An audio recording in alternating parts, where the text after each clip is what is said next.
Menguji Aisyah radhiyallahu anha, diuji Bu. Ya, diuji dengan ujian yang begitu berat. Ujiannya berat, nggak sembarangan. Dituduh apa? Berzina. Jadi cerita singkatnya begini, Rasul SAW pergi satu perjalanan bersama dengan Aisyah radhiyallahu anha. Ontaknya berbeda. Ontaknya kaum wanita itu ada penutupnya Bu. Di tengah perjalanan istirahat, Aisyah radhiyallahu anha buang hajat. Di zaman itu Bu, tak ada toilet umum. Jadi kalau mau buang hajat bagaimana? Dia pergi ke padang pasir, dataran yang lebih rendah, itulah yang dipakai buang hajat, sehingga pas ketika jongkok orang belakang nggak lihat.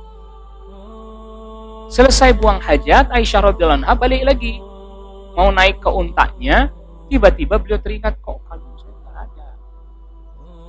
Cari-cari kalungnya, oh jangan-jangan tadi terjatuh ketika buang hajat. Maka akhirnya kemudian Aisyah radhiyallahu anha ke sana. Dikira sudah masuk ke tempat itu yang di atas unta. Orang dulu nyebutnya sekedup atau semisalnya itu. Jadi kayak ada penutupnya gitu. Kayak ada tendanya atau tandunya. Dikira sudah naik. Akhirnya kemudian rombongan berangkat. Aisyah masih cari-cari di sana.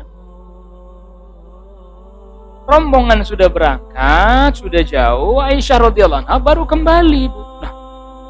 Nah, ada di mana? Ternyata setelah kembali itu kalungnya ada. Jadi pas waktu mau turun, unta turun, kalungnya terlepas, kedudukan untaknya. Untaknya pergi berangkat, ada di situ. Ada ini. Karena pada saat itu di padang pasir mau kemana nggak tahu. Aisyah udah, saya tunggu aja lah di sini. Mungkin nanti pas Rasul sallallahu alaihi wasallam menyadari, balik lagi jemput saya. Akhirnya Aisyah diamlah di tempat itu, nggak bergeser kemana-mana. Sampai ternyata ada seorang sahabat ontaknya lelet. Rombongan udah istirahat, udah berangkat, dia baru datang. Sofwan bin Mu'attal datang naik ontak. Ontanya lelet, lambat. Tiba-tiba dilihat, kok ada hitam-hitam, itu siapa ya? Pakaiannya hitam. Dari situlah para ulama mengatakan pakaiannya Aisyah hitam-hitam kalau begitu. Pas turun, ternyata Aisyah istri Rasul sallallahu alaihi wasallam. Ya sudah, begini saja, saya Anda sampai ke Madinah, wahai Aisyah. Naik di atas unta Aisyah.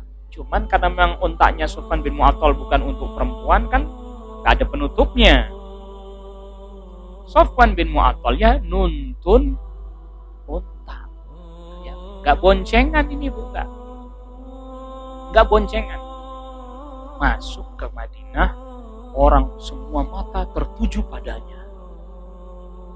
Orang-orang munafik menjadikan momentum ini sebagai jalan untuk menjatuhkan Aisyah radhiyallahu anha, termasuk untuk mencoreng kehidupan rumah tangganya Rasulullah sallallahu alaihi wasallam. Oh, Aisyah berzina nih dengan Sofwan bin Mu'attal, disebarkan berita itu. Ketika Aisyah masuk Madinah, mendengar berita itu sudah tersebar, akhirnya Aisyah pulang ke rumahnya. Enggak pulang ke tempat Rasul sallallahu alaihi wasallam, tapi pulang ke rumah orang tuanya, ke tempatnya sahabat Abu Bakar. Sampai-sampai ikhwani fillah, Rasulullah sallallahu alaihi wasallam meminta pandangan dari beberapa orang sahabat, dan sahabat juga terbagi. Ya. Ada yang subhanallah, dan ini sikap sebagai seorang muslim yang dipuji oleh Allah di dalam surah An-Nur tersebut. Laula isami'tumuhu dhanna al-mu'minuna wal mu'minatu bi anfusihim khaira. Dan semestinya ketika ada berita dusta yang datang tentang saudara kita, hendaknya orang yang beriman itu dari kaum laki-laki dan perempuan mengedepankan apa prasangka baik kepada saudaranya. Dan ini sikap kebanyakan para sahabat. Ya, dan ayat ini secara khusus turun kepada salah seorang sahabat yang bernama Abu Ayyub Al-Ansari atau Abu Ayyub. Dia sementara makan malam bersama dengan istrinya, dia bertanya kepada istrinya, "Wahai istriku, andaikan engkau berada pada posisinya Aisyah, kira-kira engkau melakukan perbuatan itu dengan Sofwan?" Dia mengatakan, "A'udzubillah." Apa kata Abu Ayyub? "Ketahuilah sesungguhnya Aisyah lebih mulia dari engkau, wahai istriku." Coba lihat pembelaannya kepada Aisyah. Andaikan, ya, dia berkata, sesungguhnya Aisyah lebih mulia daripada engkau. Dan dia juga mengatakan, dan Rasulullah juga lebih mulia daripada kau. Ya, dia berkata seperti itu kepada suami. Asyahid, pujian ini turun kepada mereka. Baik. Namun sebahagian ada yang ragu. Ya, karena kerasnya isu itu. Sampai ada 3 di kalangan sahabat yang ikut menyebarkan berita dusta yang dipelopori oleh orang-orang munafik. Dan inilah kerjanya orang-orang munafik di setiap zaman dan waktu adalah menyebarkan hoax. Ya, betul, hoax atau hoax. Ya. Hoax, ya. Terutama Abdullah ibn Ubay ibn Salul, kerasnya fitnah ini, ya. Makanya ikhwani, saya nasihatkan kita sekalian, terutama bagi diri saya dan kita semua, jangan kita terlalu disibukkan dengan berita-berita yang datang yang belum jelas kebenarannya, dan kita meninggalkan berita yang sudah jelas kebenarannya dari Allah Subhanahu wa taala, yaitu Al-Qur'an. Wallahi, demi Allah, tidak ada amalan yang paling menguatkan dan mengistiqamahkan kita di zaman yang penuh fitnah sekarang ini kecuali dengan membaca Al-Quran dan mentadabburi Al-Quran. Karena subhanallah, semua yang terjadi di zaman sekarang ini telah disebutkan di dalam Al-Quran oleh Allah Subhanahu wa ta'ala. Ya, misalkan gangguan orang-orang kafir, ahlul kitab, sebagaimana firman Allah, la tublaunna fi amwalikum wa anfusikum wa la tasma'unna minal ladzina utul kitaba min qablikum wa minal ladzina asyraku adzan katsira. Sungguh-sungguh kalian akan diuji pada harta-harta kalian, pada jiwa-jiwa kalian, dan kalian akan mendengarkan dari orang-orang ahlul kitab, dari orang-orang musyrik, dari orang-orang kafir gangguan yang begitu banyak. Allah telah mengabarkan itu dalam Al-Quran. Taib. Dan hikmah yang ingin saya sampaikan tadi, ikhwani, dan ini sikap sebagai seorang muslim, absyiru, berbahagialah. Ya. Di balik hal-hal yang membuat dada kita sesak dan ghirah keislaman kita ini terpancing, Allah Subhanahu wa taala menghibur kita sebagaimana dalam haditsatul ifki tadi. Allah tidak langsung menurunkan firman-Nya yang diturunkan untuk menjelaskan kejadian yang sebenarnya, dan subhanallah, sampai Nabi berkata seperti ini kepada Aisyah. Beliau berkata seperti ini. Ya, Aisyah tentunya mengetahui peristiwa itu nanti beberapa hari atau hampir turun ayat, dan ini salah satu di antara hikmah ilahiyah. Andaikan beliau tahu kejadian tersebut, fitnah dan tuduhan keji yang menimpa beliau sejak awal, bisa kita bayangkan bagaimana hati beliau. Ya, nanti ketahuan setelah, dan beliau sakit. Beliau sakit, tapi beliau sudah melihat gelagat yang kurang enak dari Nabi sallallahu alaihi wasallam. Nabi itu jangankan dalam kondisi istrinya sakit, dalam kondisi sehat saja orang yang paling sering ya mencandai keluarganya dan istrinya. Orangnya sangat romantis dan mesra. Ya, apalagi kalau memang sakit. Tapi ketika Aisyah sakit gara-gara perjalanan yang panjang, safar, ya, yang merupakan rentetan dari peristiwa tersebut, Nabi cuma masuk ke dalam kamar, kemudian beliau bertanya, kaifatikum, bagaimana kabarmu hai Aisyah? Aisyah mengatakan, baik ya Rasulullah. Beliau pergi lagi. Akhirnya Aisyah kemudian mengatakan, ada yang lain-lain ini. Dia minta izin kepada Nabi. Beliau mengatakan, ya Rasulullah, saya minta izin kembali ke rumah orang tua saya, biar saya dirawat di rumah Abu Bakar dan Ummu Ruman pada waktu itu. Akhirnya Nabi mengizinkan. Barulah setelah beliau pindah ke rumah orang tuanya Abu Bakar As-Siddiq, beliau mengetahui peristiwa itu ketika di malam hari beliau keluar bersama dengan Ummu Mistah. Dan Ummu Mistah ini mamaknya Mistah. Mistah ini termasuk tiga sahabat yang menyebarkan berita dusta itu. Ya, padahal Mistah ini adalah kerabatnya Abu Bakar As-Siddiq, seorang muhajirin, kemudian orang yang fakir yang dibantu setiap saat oleh Abu Bakar As-Siddiq. Namun dia yang menyebarkan berita dusta tersebut Makanya ketika Aisyah keluar ditemani oleh Ummu Mistah, kakinya Ummu Mistah tersandung, beliau jatuh, tidak sadar, beliau mengatakan, ta'isa Mistah, celaka Mistah.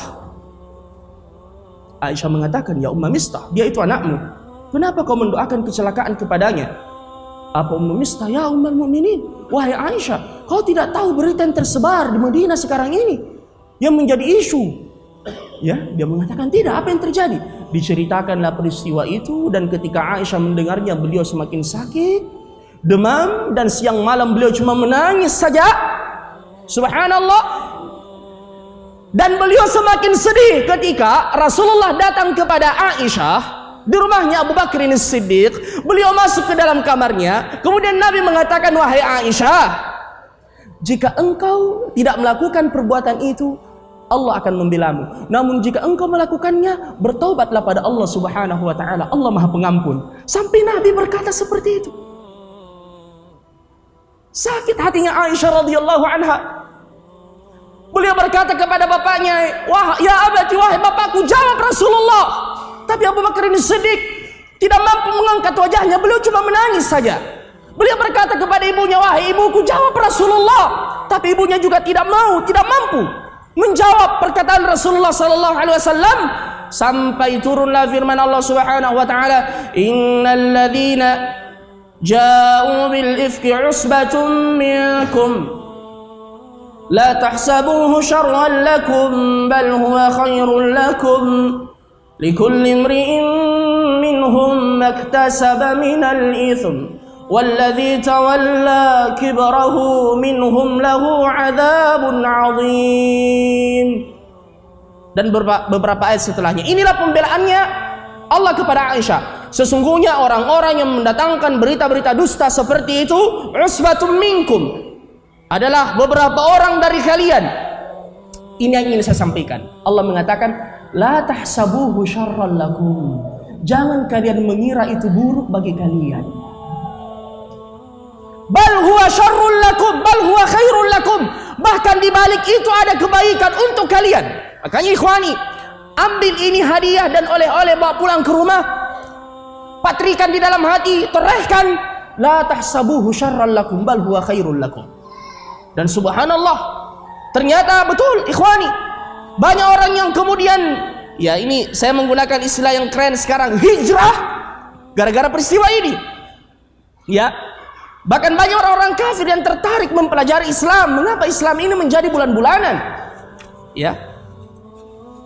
Dan subhanallah, tidaklah kemudian al-harbu 'alal hijab, al-harbu 'alal adzan, wal harbu 'alal fadilah, wal harbu 'alal syariah, dan tidaklah ada serangan kepada hijab, kepada adzan, kepada syariat Allah, kecuali karena mereka semakin bergejolak hatinya disebabkan Islam ini semakin tersebar kemana-mana. Bahkan di Eropa sekalipun, bahkan di Amerika, yang merupakan qarul kuffar, tempatnya orang-orang kafir, justru Islam semakin tersebar di sana. Orang semakin tertarik mempelajari Islam. Jadi Allah mengatakan, la tahsabuhu syarran lakum. Janganlah kalian mengira bahwasanya itu adalah buruk bagi kalian. Bal huwa khairul lakum. Itu baik bagi kalian. Dan setelah ayat ini turun, saya sempurnakan sedikit kisahnya. Rasulullah kemudian berseri-seri wajahnya karena ayat ini telah turun membela Aisyah radhiyallahu anha.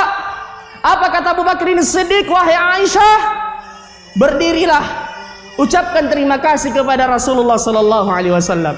Apa kata Aisyah? Hari ini saya tidak akan mengucapkan terima kasih kepada siapa-siapa kecuali hanya pada Allah Subhanahu wa taala.